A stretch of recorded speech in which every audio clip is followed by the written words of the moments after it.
আমার আল্লাহ সর্বশক্তিমান বললে এর ভেতরে শিরিক ঢোকার সম্ভাবনা আছে। আমার আল্লাহ সর্বশক্তিমান বললে এর ভেতরে শিরিক ঢোকার সম্ভাবনা আছে। সর্বশক্তিমান বলা বলে শিরক মানে জাহেল কাকে বলে? মানে জাহেল নাম্বার 1 কয় সর্বশক্তিমান বলা। আমার কাছে অবাক লাগে, যেটা জানোস না সেটা বলিস কেন?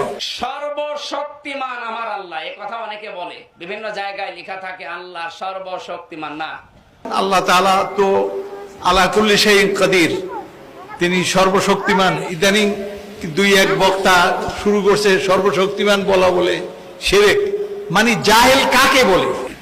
মানে জাহেল নাম্বার 1 কয় সর্বশক্তিমান বলা।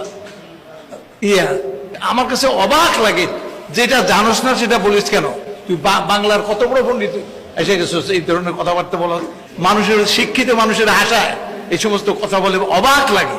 এই মিডিয়ার মাধ্যমে কিছু খালি ভালোটা হয় তা না, খারাপও হয়। আমার লজ্জা আমার মাথা হয়ে যায়, বলা বলে শিরক হয়। নাউজুবিল্লাহ মিন যালিক।